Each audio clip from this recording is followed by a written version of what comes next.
Di antara pesan Nabi SAW dalam momen penting di bulan Zulhijjah ini, ketika beliau berkhutbah di Mina, kita tahu bahawa hari-hari haji itu seluruhnya punya nama di dalam istilah syariat kita. Mulai tanggal 8 Zulhijjah dikenal dengan hari Tarwiyah. Tanggal 9 Zulhijjah dikenal dengan hari Arafah. Tanggal 10 Zulhijjah dikenal dengan hari Nahar. Tanggal 11 Zulhijjah dikenal dengan hari Qar atau hari Qarar. Tanggal 12 Zulhijjah dikenal dengan hari Nafar Awal.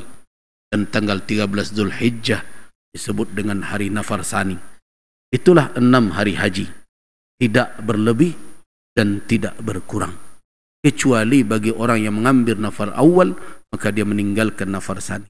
Jadi kalau kita berbicara hari haji, kalau ditambah dengan 1 kali umrah, maka cukup 7 hari orang sudah selesai melaksanakan haji tamattu.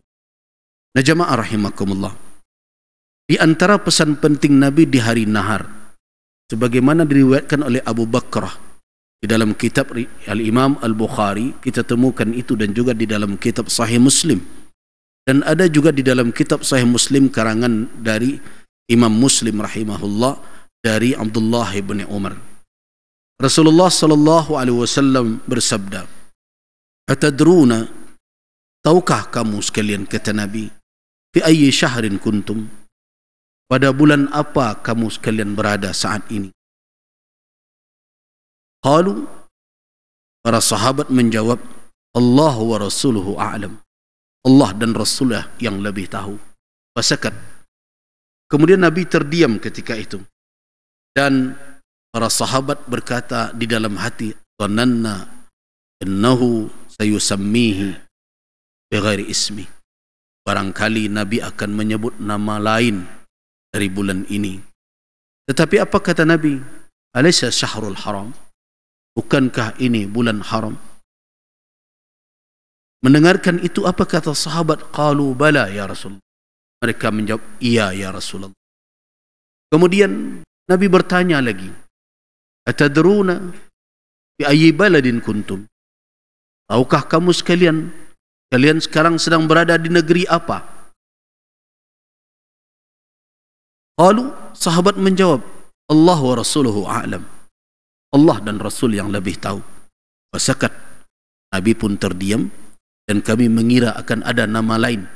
Namun beliau berkata, faqal, alaysa fil baladil haram? Bukankah ini di tanah haram? Qalu bala ya Rasulullah. Sahabat menjawab, iya ya Rasulullah. Kemudian beliau berkata lagi, atadruna fi ayyi yawmin kuntum? Tahukah kamu sekalian, ini kamu sekalian berada di hari apa? Sahabat menjawab, qalu Allah wa rasuluhu a'lam. Allah dan Rasul yang lebih tahu. Fasakat. Nabi pun terdiam. Kemudian beliau berkata, alaysa fi yaumil hajjil akbar? Bukankah ini adalah hari haji yang akbar, yaitu hari Nahar? Sebagian orang mengatakan haji akbar adalah hari yang bertepatan wukuf dengan hari Jumat. Dalil tentang itu tidak ada yang kuat.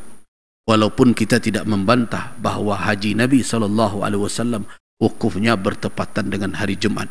Tetapi apakah karena wukuf hari Jumat kemudian disebut haji akbar? Para ulama tidak sepakat menamakan itu.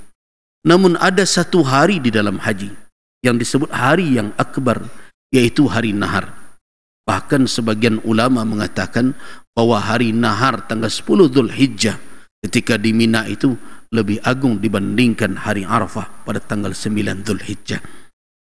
Nah, apa yang beliau pesankan setelah itu? Ala, ketahuilah, inna dima'akum, sesungguhnya darah kamu sekalian, wa amwalakum, dan harta kamu sekalian, wa a'radakum, dan kehormatan kamu sekalian, haramun alaikum, haram atas kamu sekalian, kahormati, seperti kehormatan syahrikum hadha, bulan kalian ini, wa baladikum hadha, seperti haramnya dan terhormatnya negeri di mana kamu berada, wa kayaumikum hadha, dan seperti hari kamu.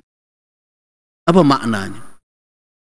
Rasulullah sallallahu alaihi wasallam di akhir-akhir hayat beliau, dan kita tahu dari sejarah perjalanan Nabi bahwa haji wada' itu merupakan satu-satunya haji yang dilakukan oleh Nabi sallallahu alaihi wasallam.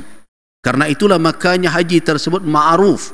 Setelah itu dikenal dengan haji wada', yang bisa diartikan dengan selamat tinggal. Kata wada' adalah selamat tinggal, seolah-olah Nabi yuwaddi', memberikan isyarat-isyarat bahwa beliau akan meninggalkan umat. 80 hari lebih kurang setelah beliau kembali ke Madinah dari perjalanan haji, beliau berpulang ke Ar-Rafiqil A'la. Berarti pesan ini adalah pesan akhir-akhir hayat Nabi sallallahu alaihi wasallam. Apa pesan beliau? Darah kamu haram atas kamu sekalian. Apa maknanya? Darah kamu tidak boleh disaling ditumpahkan. Jangan mudah saja untuk membunuh orang. Jangan mudah saja untuk menumpahkan darah. Coba renungkan pesan ini. Kita sedih ketika mendengar ada orang dimutilasi di ranah Minang ini.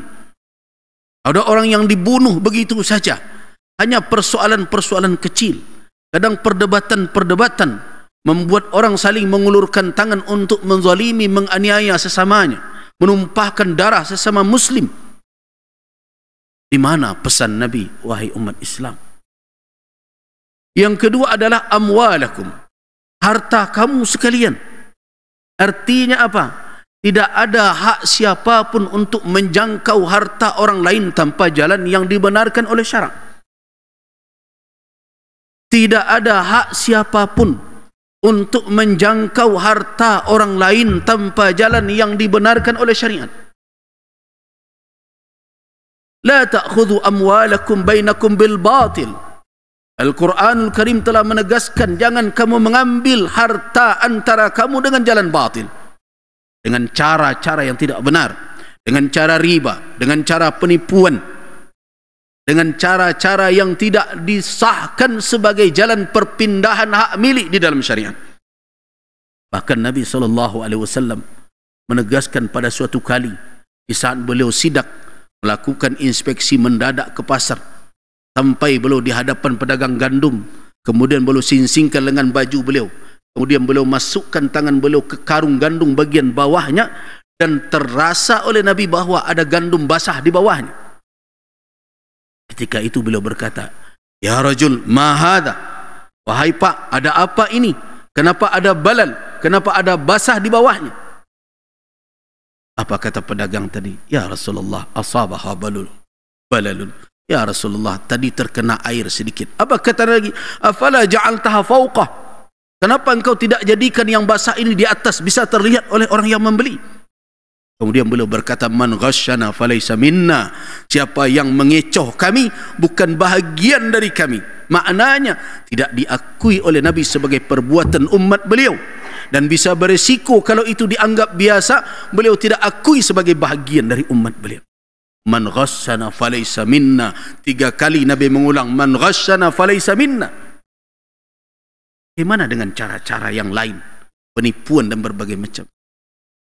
Hari ini kita sedih juga mendengarkan kabar bagaimana jamaah haji tidak mendapatkan haknya. Tidak mendapatkan haknya tenda yang sewajarnya. Mereka sudah bayar sekian lama menunggu. Tidak mendapatkan transportasi yang wajar, tidak mendapatkan pemondokan. Kemudian datang orang berkata kepada para jamaah itu, Bu, Pak, kita harus sabar menghadapi ujian. Maaf, kalimat itu tidak benar. Siapa yang memberi kewenangan kepada pihak tertentu, instansi tertentu untuk mendatangkan ujian kepada jamaah haji? Kalau ada kekeliruan, akui saja kekeliruan itu dan perbaiki di masa yang akan datang. Jangan jadikan Allah sebagai tameng, seolah-olah dia punya kewenangan mendatangkan ujian kepada orang yang sudah membayar sekian banyak. Apakah ada hak kita untuk mengambil uang mereka yang sudah bertahun-tahun mereka simpan, mereka letakkan, kemudian mereka bayar dengan berbagai janji yang telah kita berikan, fasilitas yang kita katakan membaik? Sadarlah bahwa itu mengambil hak mereka tanpa jalan yang hak. Dan banyak lagi cara-cara yang ditempuh, yang paling berisiko melakukan berbagai macam Hak-hak yang tidak benar diambil dengan cara yang seolah-olah benar adalah orang yang berkuasa. Dengan berbagai cara, dengan membuat berbagai aturan, membuat berbagai perundang-undangan. Bahkan coba perhatikan, pulau yang telah dimiliki oleh satu kaum, oleh satu provinsi bisa bergeser karena peraturan-peraturan dan berbagai macam, tanpa terlebih dahulu mau mendengar dan sebagainya. Berarti penguasa berpotensi untuk mengambil hak rakyat. Apakah penguasa bisa mati dalam keadaan mengecoh rakyatnya? Bisa. Karena itu pemimpin yang mati dalam keadaan waghashun li raiyati, menipu, mengecoh rakyatnya, haram atas dia untuk mendapatkan surga. Nah, hari ini semestinya sudah saatnya nilai-nilai yang ditanamkan oleh Nabi tentang amwal, tentang harta, sudah saatnya hadir di dalam fikiran setiap kita Muslim. Karena itu petunjuk Nabi kita di akhir-akhir hayat, haramun alaikum. Alangkah sedihnya kita hari ini, negara yang kita harapkan membesarkan bangsa ini, mengangkat derajatnya, mencarikan jalan keluar dari berbagai kehidupan, malah hidup bertumpu kepada pajak beladang di punggung rakyatnya. Siapa hari ini yang tidak bisa, yang tidak akan mengatakan begitu beratnya beban pajak demi pajak? Bahkan coba renungkan, warisan saja hari ini berpindah dari orang yang telah meninggal kepada orang yang hidup. Warisan berpindah dari orang yang meninggal ke orang hidup, yang di dalam syariat adalah perpindahan secara ijbari, berpindah secara paksa. Artinya dia tidak punya pilihan. Ketika seseorang meninggal, yang mewariskan meninggal, maka otomatis setelah selesai dibayarkan wasiatnya dan hutangnya, penyelenggaraannya, harta itu berpindah kepada ahli waris. Ketika ahli waris membalikkan nama tanah saja, dia harus membayar sekian banyak. Coba bayangkan, negeri apa yang bisa melakukan tindakan seperti itu tanpa rahmah? Apakah kita tidak mau merenungkan pesan Nabi, wa amwalakum, harta kamu, yang seolah-olah harta yang ada di tangan orang lain itu seperti bebas kita jangkau begitu? Karena itu man iqtata'a ardan, bahkan sejengkal tanah saja, shibran, kalau diambil tanpa jalan yang hak, sayutawwaq, orang itu akan dibebankan, tanah itu akan dilingkarkan kepadanya, akan dihimpitkan kepadanya kelak dari. Kemudian wa a'radakum, kehormatan kamu sekali. Berhati-hati. Allah Subhanahu wa taala melahirkan manusia ini ahrar. Allah Subhanahu wa taala memuliakan mereka. Walaqad karramna bani Adam. Tetapi dengan berbagai alasan, karena strata sosial, karena mereka diuji dengan kemiskinan, atau mereka tidak memiliki jabatan di tengah masyarakat, tidak memiliki kedudukan terhormat, seenaknya saja kadang kita memandang sebelah mata. Bahkan orang-orang yang diangkat oleh Allah kemuliaan pun tidak kita pandang sebagai orang yang terhormat. Apakah begini cara mukmin, cara muslim? Kalau betul dia mengaku umat Muhammad, dia tidak akan mudah untuk melecehkan kehormatan orang lain, tidak akan memandang rendah, tidak akan memandang sebelah mata. Ingat bagaimana Umar bin Al-Khattab ketika mendapatkan laporan, pengaduan dari seorang non-muslim dari Mesir sana. Dia datang ke Madinah untuk mengadukan kezaliman gubernurnya, tindakan yang dilakukan oleh anak gubernurnya, anak sahabat Amr bin Al-As. Ketika diambil haknya tanpa jalan yang benar, apa kata Umar bin Al-Khattab? Ya Amr, wahai Amr, innal insan, sesungguhnya manusia, waladathu ummuhu harar, dilahirkan oleh ibunya dalam keadaan hur, dalam keadaan merdeka. Balimasta'an ba'atan nas, kenapa engkau menjadikan mereka abid, menjadi budak engkau, seolah engkau merasa berhak dan berkuasa atas mereka? Ingat, innan nasa waladathum ummuhum ahrara, Manusia dilahirkan dalam keadaan merdeka, memiliki kehormatan, punya izzah, punya wibawa yang harus dijaga. Walima, apa alasan kita? Ista'badtan nas, engkau jadikan orang sebagai budak engkau, seolah dalam kekuasaan engkau. Oh, karena pangkat di pundakmu. Itu tidak bertahan, bukan kemuliaan yang hakiki. Bukankah dalam ayat tadi dikatakan fa innal izzata lillahi jami'a? Kemuliaan bukan milik manusia, kemuliaan itu milik Allah Subhanahu wa taala.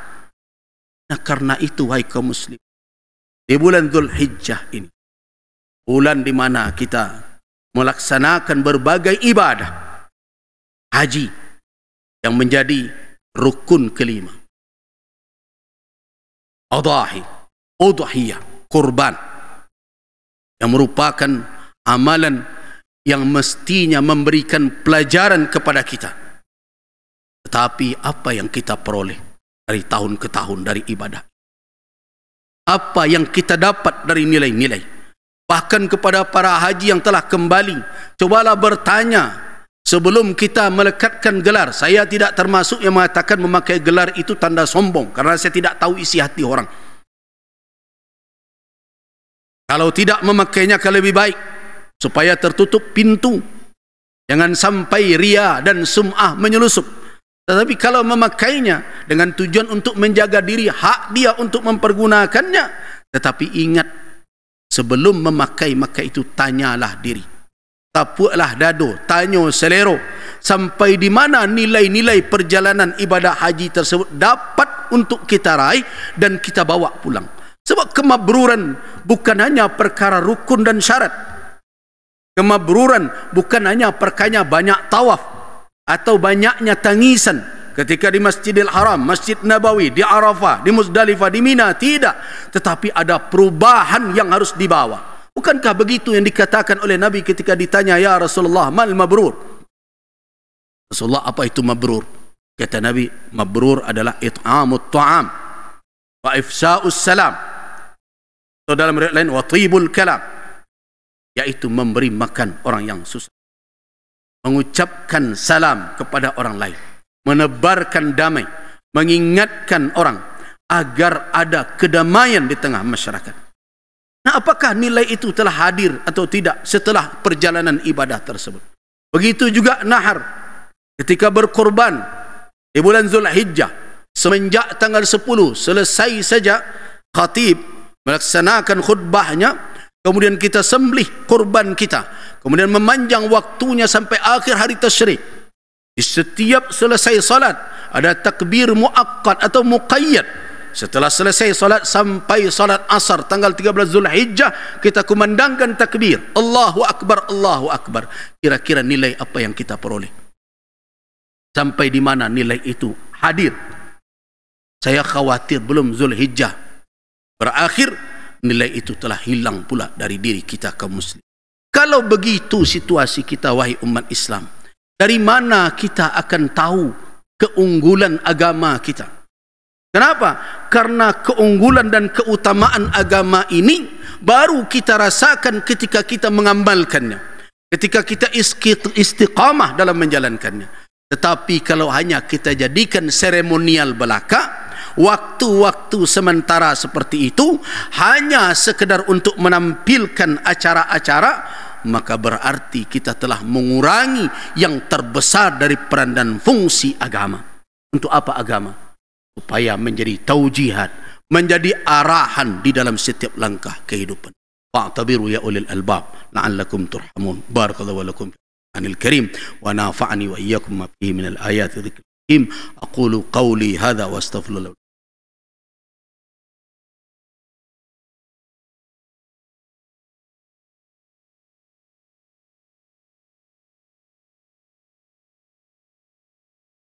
الحمد لله الذي هدانا لهذا وما كنا لنهتدي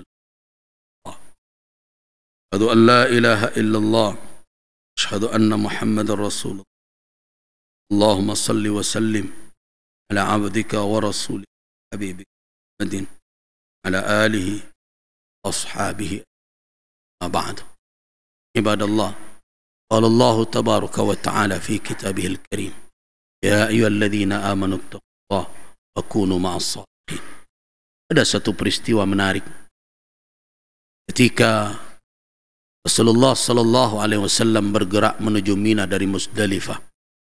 Di pagi hari setelah beliau salat subuh berjamaah sebelum matahari terbit dan ketika suasana pagi mulai agak terang, beliau bergerak dan di belakang beliau ada anak paman beliau Fadl bin Abbas yang beliau goncengkan. Beliau boncengkan di atas unta, berarti beliau berdua di atas unta ketika itu. Tiba-tiba ada rombongan wanita yang memacu unta mereka dan berjalan agak cepat menyusul unta Nabi SAW ketika itu. Karena Rasul sengaja menahan jalan unta beliau supaya jangan terlalu cepat.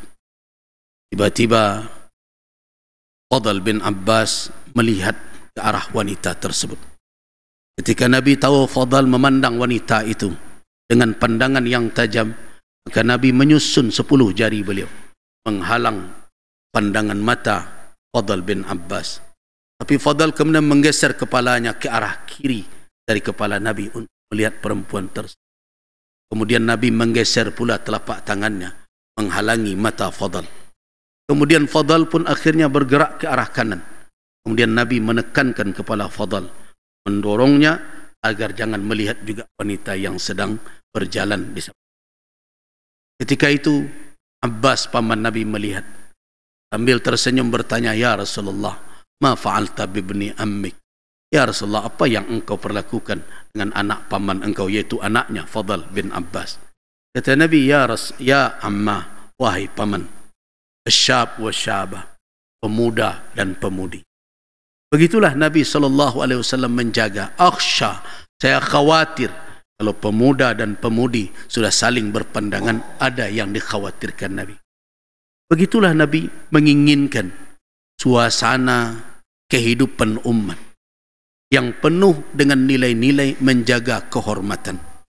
Hari ini wahai kaum muslimin, di antara kehormatan yang kita khawatirkan itu adalah pergaulan bebas yang merusak kehormatan rumah tangga, kehormatan para remaja, anak-anak muda. Tetapi apakah kita akan bertumpu hanya kepada petugas? Berapa cuma mata dari Satpol PP? Berapa mata polisi? Berapa mata ulama? Berapa cuma mata pejabat dan penguasa? Walaupun kita amanahkan kepada mereka, tapi mata dan tangan mereka tidak cukup. Siapa yang bertanggung jawab atas itu? Kita semua, terutama orang tua. Nah, karena itu wahai kaum muslimin, di antara nilai yang harus kita ambil di bulan Zulhijjah ini adalah bagaimana kembali kita menata kehidupan sosial masyarakat kita, yang di situ terjaga nilai-nilai kehormatan, tidak dirusak dengan berbagai hubungan yang entah berantah datang dari mana, berpacaran dan berbagai macam, bahkan di depan mata kita sendiri. Di kota yang kita cintai ini, yang kita harapkan turun berkah setiap saat, tetapi pergilah kita ke benteng sana, ke kebun binatang sana. Bagaimana anak-anak muda kita? Wahai kaum muslimin, bersepakatlah untuk menjaga nilai-nilai yang telah diwariskan oleh Nabi. Karena dengan itulah kita baru bisa mengatakan kita bahagian dari umat beliau.